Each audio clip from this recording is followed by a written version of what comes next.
नमस्कार। कवित्व कलाइडोस्कोप की इस दूसरी श्रृंखला कड़ी में आपका स्वागत है। पिछले बार हम गुरुवर्या डॉक्टर मंजरी देव इनके साथ मुलाकात की थी। आज हमारे साथ और एक गुरु जुड़ गई हैं जिनसे हम परिचित होते हैं, लेकिन उससे पहले हम सभी दर्शकों का आभार व्यक्त करना चाहते हैं। उन्होंने इस कवित्व श्रृंखला को बहुत सराहना दी है। आपकी विनंती थी कि आगे की कड़ियां हिंदी में या इंग्लिश में करें। इसके लिए आपकी विनंती को मान देके हमने अगली कड़ियां हिंदी में शुरू की है। चलो आज इस कड़ी को शुरुआत करते हैं। जय गुरुदेव। कवित्व कलाइडोस्कोप की दूसरी श्रृंखला की दूसरी कड़ी में हमारे साथ जुड़ी हैं ऐसी अदाकारा और गुरु जो कथक क्वीन के नाम से जानी जाती है। जी हाँ, सही पहचाना आपने। कथक क्वीन सुश्री जयंती माला जी अपने परंपरागत सीखे हुए बनारस घराने का प्रतिनिधित्व करती हैं।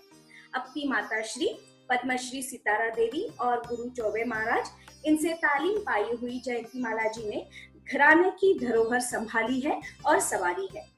सिंगार मणि, नृत्य विलास, स्वामी हरिदास, संगीत देवी, कथक क्वीन ऐसे कई पुरस्कारों से वो सम्मानित है। देश विदेशों में उनकी प्रस्तुतिकरण की जो लिस्ट है वो तो बहुत लंबी है।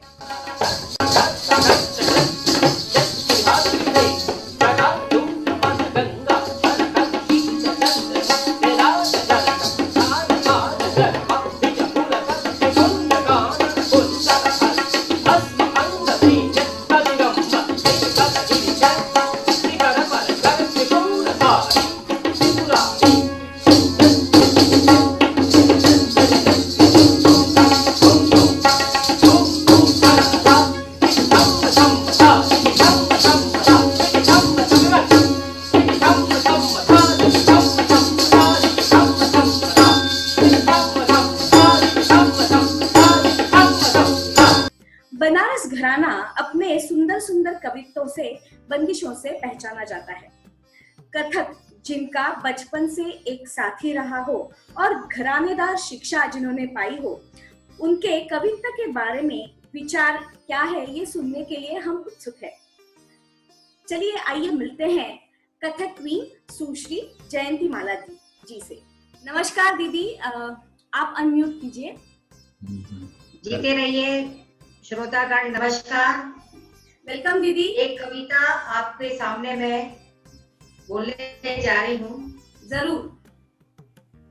गणा नाम गणपति गणेश लंबोदर सोहे, भुजाचार एक दंत सुंदर सुंदर मनमो, ब्रह्मा विष्णु महेश ताल दे गुरुपत गावे, अति विचित्र गणनाथ आज मेरा दंग बजावे। कृदान कृदाते कृताकृत धूम कृतक दर ताकृत धूम कृतक क्रांता धूम कृतक क्रांता धूम कृतक क्रांता कृतक धाकृत धूम कृतक क्रांता धूम कृतक क्रांता धूम कृतक क्रांता कृतक धाकृत धूम कृतक क्रांता धूम कृतक क्रांता धूम कृतक क्रांता धूम कृतक क्रांता। बढ़िया, बहुत ही बढ़िया।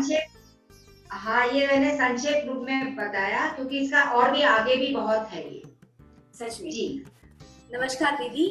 आज हम आपसे सब ये बातें, कवित्व के रिलेटेड बातें आपसे जानकारी रखना चाहते हैं, लेना चाहते हैं। बिल्कुल। तो शुरू करते हैं। मैं आपके समक्ष एक छोटा सा प्रश्न पूछती हूँ। जैसे मैंने पहले कहा कि बनारस घराना अपने बड़े बड़े कवित्व छंदों के लिए जाना जाता है, तो कृपया इस बारे में आप कुछ जानकारी दे सकते हैं? क्या है उसकी कुछ परंपरा? मैं रोशनी डालूं या जरूर जरूर कुछ रोशनी डालिए। हाँ, दरअसल क्या है, बनारस जो है काशी, वो पूरे दुनिया में सबसे पुरातन शहर है। बराबर। और शिव की नगरी है। पुरातन होने की वजह से वहाँ का संगीत, गायन, वाद्य और नृत्य सारे के सारे पौराणिक, उनको परंपरा है। भारत की संस्कृति, यहाँ पर संस्कृति है। बराबर। तो इस वजह से चूंकि बाबा विश्वनाथ के तांडव तांडव वैसे आप देखेंगी तो किताब में 8 प्रकार के हैं, बराबर, किताबों में। हाँ, वैसे तो और भी बहुत सारे तांडव हैं। और लास्य, लास्य माँ पार्वती के। हाँ हाँ हाँ, अगर लास्य और तांडव को मिला दिया तो पूरे दुनिया का डांस तो उसी में समा गया, बराबर, उसी में से उत्पत्ति हो गई। सच में। बाबा भोलेनाथ के डमरू से शब्द निकले हैं, शब्द निकले हैं, संस्कृत के शब्द निकले हैं, तमाम प्रकार के बोल, उच्चारण, हर चीज निकला है, बराबर। तो ऐसे ही थॉट्स आचार्य सुखदेव महाराज जी को भी दिमाग में था, क्योंकि हम लोग सब कोई जो हैं कथावाचक लोग हैं, भजन कीर्तन करने वाले लोग हैं, घुंघरू बांध के नामस्मरण हड़ताल लेके मंजीरा लेके नाचते हैं, कथक कहलाते हैं। मुगलों के जो मुगल लोग ने, उन लोगों ने हमें कथक कहा। दरअसल हम लोग कथावाचक लोग हैं, कथावाचक। हम लोग का काम ही है नाचना, गाना और बजाना। हाँ, तो उन्होंने ये सोचा कि हम क्यों नहीं अपने देवी देवताओं के ऊपर, जो अपनी सबसे संस्कृति पुरानी है, पौराणिक है, वेदों में है, भरतनाट्य शास्त्र में है, तो वो सब चीजों को उन्होंने पढ़ाई की उसकी, उसमें से निष्कर्ष निकाला कि मुझे एक ऐसा चीज लेके आना चाहिए कि आने वाली पीढ़ी को ये पुरातन चीज मिले और वो अपनी परंपरा को ना भूले। करके उन्होंने कविताएं, अलग अलग छंद, वो बहुत बड़े कवि भी थे, मगर वो कविताएं नृत्य के ऊपर लिखते थे। संस्कृत के वो स्कॉलर थे। उनको आचार्य की उपाधि स्वर्गीय भूतपूर्व लाल बहादुर शास्त्री प्राइम मिनिस्टर ने दिया था। तो वो उच्च कोटि के ज्ञानी थे, विद्वान थे, गुणी थे। सिर्फ संगीतज्ञ ही नहीं थे, नृत्यकारी नहीं थे, ये सब चीजें भी जानते थे। उनको पता चल रहा था कि आने वाली जनरेशन खो देगी हमारी संस्कृति को, तो कैसे बचा के रखना। बहुत बढ़िया विचार। बचाने के लिए उन्होंने ये सारी चीजों को सजाया और अपने नाती पोते बच्चों को सबको सिखाया। सच में ये बात है। तो संस्कार तो ऐसे ही एक परंपरा से दूसरे परंपरा जाते हैं, लेकिन उसके पीछे अगर ऐसे अच्छे विचार हो तो सच में वो बहुत ही सुंदर तरीके से उभरते हैं और आगे आते हैं। तो कौन से विशेष ऐसे परण थे जो सुखदेव महाराज जी से आपने सीखे, या ऐसे आपको? ऐसा है, मैं तो बहुत छोटी थी, मैं 2.5-3 साल की थी, तो मैं तो परण वगैरह सीख नहीं पाई उनसे। मैंने जो भी सीखा मम्मी से सीखा, गोपी किशन जी से सीखा, मगर उनसे नहीं सीख पाई। उनसे तो हमारा क्या होता है, हमारे बिरादरी में क्या होता है, जो सबसे बुजुर्ग होते वो 100 साल के ऊपर थे। उस वक्त जो बुजुर्ग होता है उसे गंडा बंधाया जाता है, वो गंडा बंधन हुआ। और 1-2-3-4 हमारे सीनियर जो हमारे कजन्स थे, मोहन कृष्णा जी होंगे या राम कृष्णा जी, अन्नपूर्णा देवी जी, ये लोग नाचते थे। सब लास्ट क्लास के उनके नाती पोता थे, तो वो लोग नाचे, तो उनके साथ हम लोग लास्ट क्लास वाले थे, हमारे पीढ़ी के लास्ट क्लास थे। अभी तो विशाल कृष्णा है, ऋषिका मिश्रा है, रेहाना है और कुशाल है, ये सब नाच गा रहे हैं, बजा रहे हैं। सो उन्होंने तो नहीं, मगर हाँ मैंने मम्मी से सीखा, मम्मी से सीखा। बहुत सारे परण सीखे और उन्होंने कम से कम कई, मतलब 1000 के ऊपर तो उन्होंने कवित परण लिखे हैं। दीदी एक आध अच्छा सा एक आध परण बोली, एक आध बोली कविता परण। आजकल का जमाना क्या है, मैं बता रही हूँ, वैसे देने में मुझे कोई आपत्ति नहीं है। मैंने तो पहले गणपति बोला। आजकल क्या कर रहे हैं, आपके जैसे हमने कुछ बोला, कविता बोली, अच्छा आप ले लो, कोई बात नहीं, नाचो, अच्छी बात है। हमारे ग्रैंडफादर ने तो इसलिए किया था कि आज के भविष्य के जो बच्चे हैं, आज के बच्चे हैं और आने वाली भी जनरेशन इसको अपनाए, नाचेगा। मगर उसका एक जो चीज है, जो उसकी गरिमा है, उसको रखें। अब उसको तोड़ दोगे, फोड़ दोगे, आगे और पीछे म्यूजिक डाल दोगे, कंटेम्पररी म्यूजिक डाल दोगे, अब उसमें दुर्गा जी का कोई भी स्तुति को या तोड़ मोड़ के कभी स्वर्ण को डालोगे तो उसका इम्पैक्ट नहीं अच्छा होता। दुर्गा का मतलब है कि उसके पीछे तूती बोल रही है, नगाड़ा बोल रहा है, जब एकदम रौद्र रूप में है और रक्त संहार कर रही है, महिषासुर वध कर रही है, तो क्या दुर्गा के पीछे वो सिंथेसाइजर बजेगा, वायलिन बजेगा, गिटार बजेगा? अब कैसा लगेगा फिर? इतना भी मॉडर्नाइज नहीं होना चाहिए। आप मॉडर्नाइज करो, बिल्कुल करो, मगर वो थॉट्स लेके करो, तो उसका एक समझ होनी चाहिए, अच्छा लगता है। हाँ, समझ होनी चाहिए कि क्या किसके साथ क्या जाएगा, किसके साथ क्या अच्छा लगेगा। हाँ, तो ऐसे कई बार में हमारे हम जैसे कहीं गए, हम अपनी बिटिया को दुर्गा का, मम्मी ने सिखाया उसको, तो दुर्गा स्तुति के साथ में वो शुंभ निशुंभ वध करती है। अच्छा। तो जैसा था, जैसे ग्रैंडफादर सुखदेव महाराज जी ने लिखा था, उसमें क्या क्या रिक्वायरमेंट थी, वो सारा कुछ डाल के लाइव म्यूजिशियन के साथ उसने नाचा। बाद में हम लोग ने देखा कि उसका थोड़ा सा चीज लेके दुर्गा जी का, और उसमें अपना कुछ ऐसे वैसे डाल के, तो फिर मैं वही कहती हूँ, कोई बात नहीं, हमसे सीखो ना सीखो, ले लो, मगर उसकी गरिमा को रखो, गरिमा को रखो। बहुत सही बात कही है, बहुत सही बात कही है। तो जैसे कि आपने बोला कि जब आपने कुछ कविता सीखे या अपनी मम्मी जी से सीखे, तो ऐसे कुछ कविता छोटी उम्र में सीखे होंगे, तो कुछ उसकी यादें बताइए ना। जरूर, वो छोटे छोटे से हैं। हाँ।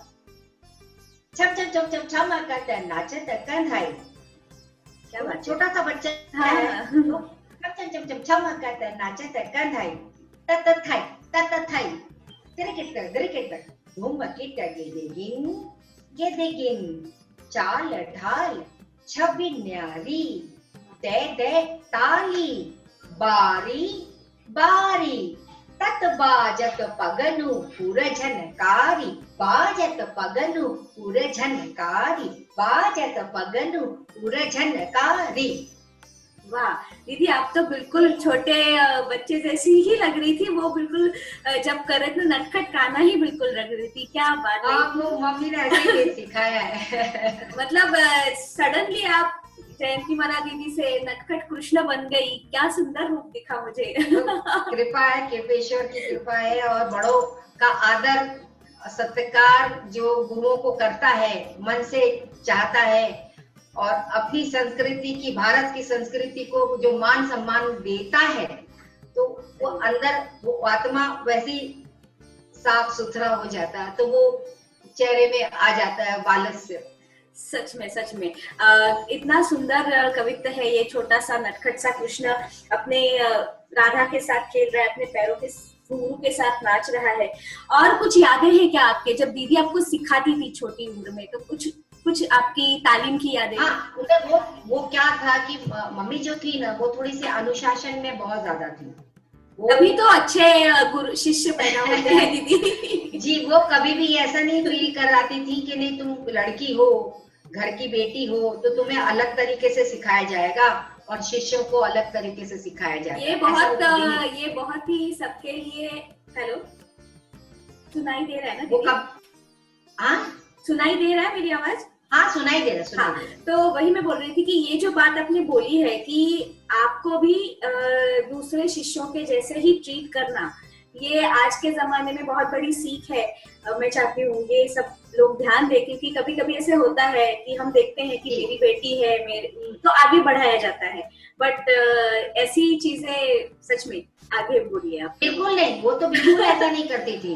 वो तो बेटी है तो और ज्यादा काम, यानी कि सुबह उठ के झाड़ू दो, गुरुकुल झाड़ू दो, पोछा दो, घर में काम में सपोर्ट करो, सब करने के बाद तब घुंघरू बांध के खड़े हो जाओ, नाश्ता वास्ता करके। अब जितना मूड उनका होगा उतना मूड वो सिखाएंगी। शागिर्द आ रहे हैं, जा रहे हैं, उनसे मतलब नहीं है। शागिर्द घंटों घंटों सीखते थे। मम्मी का ऐसा था कि वो ऐसी नहीं थी कि 1 घंटा 45 मिनट आधी घंटा हो गया भैया जाओ, नहीं, जब तक मूड है। अब क्या पता भैया उनका मूड ऐसा हो गया कि शाम तक कोई नहीं जाएगा, खाना खा के रेस्ट करेगा 1 घंटा, उसके बाद फिर चाय पीने के बाद सब लोग मुंह बांध के नाचो लो, ऐसा होता था उनका मूड। तो अब हम लोग तो छोटे छोटे, तो हम लोग अंदर जाके रोते थे कि अब लोग फिर इनका मूड हो गया, अब ये नचाएंगे, अब पता नहीं कितने देर तक नचाएंगे। तो ऐसा लगता था कि अरे ये तो कितनी कठोर है, ये तो माँ ही नहीं है, ऐसे ऐसे माँ होती क्या कि इतना बड़ी बड़ी लड़कियां हैं, वो सब बड़ी बड़ी हैं, वो लोग सहन कर सकती हैं भूखा, हमको नहीं सहन होता है। तो हमारी जो आंटी थी ना, गोपी कृष्णा जी की माँ तारा देवी, वो मेरी पहली प्रथम गुरु है। अच्छा। बाद में मम्मी, फिर चौबे महाराज जी। अच्छा। ऐसे।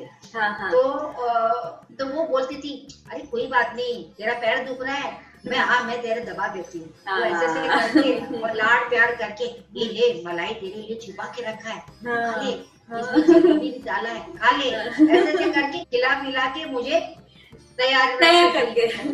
हाँ, कि देख ऐसे जाने दे, करने दे, ऐसा वो कर, तू सीख जाएगी, बहुत चीजें सीखने को मोटिवेट करती सीखने का। हाँ, मैं कहती मुझे नहीं सीखने का, मुझे नहीं डांसर बनने का, इतना मेहनत मेरे को नहीं करने का। वो छुटपन था, खेलने का मन होता था, नीचे सब बच्चे खेल रहे और हम नाच कर रहे। हाँ, तो वो एक ना समझ में बना था। मम्मी बहुत स्ट्रिक्ट थी, बहुत। प्रोग्राम करने के पहले अगर हम छोटे 8 साल 10 साल 12 साल अगर हैं, तो फिनिशिंग वैसी चाहिए जैसे एकदम प्रोफेशनल होना चाहिए। उनको ये नहीं है कि तुम 12 साल की हो तो अभी सीख रही हो, ऐसा नहीं, मत नाचो, फिर स्टेज में आने की जरूरत नहीं, ऐसा। और वो बेइज्जत सबके सामने बेइज्जत कर दे, ऐसा। तो वो चीजें और मुझे अंदर से कठोर, मतलब स्ट्रॉन्ग बना रही थी कि नहीं, अब तो मुझे करके ही दिखाना है, अब देखना मैं कैसा फाड़ के रखूंगी, ऐसा करके रखूंगी, वो करूंगी, वो करूँ, ये सब मेरे दिल में चलता था, दिमाग में चलता था।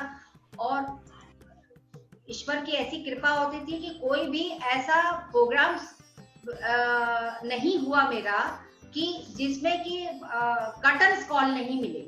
दीदी, जैसे आपने हमारे साथ बहुत अच्छी बातें शेयर की, साझा की, क्या आप कुछ अच्छा सा एक कविता परण बोलेंगी हमारे लिए, दर्शकों के लिए? हाँ, मैं एक दुर्गा का परण बोल रही, वो काफी जानते हैं आप सब लोग। अभी तो नवरात्रि तो है, आ ही रहा है, चल रहा है, तो इसकी मतलब अच्छा मौका है, तो आप जरूर दुर्गा का परण बोलेंगे। ये सुखदेव महाराज जी की रचना है।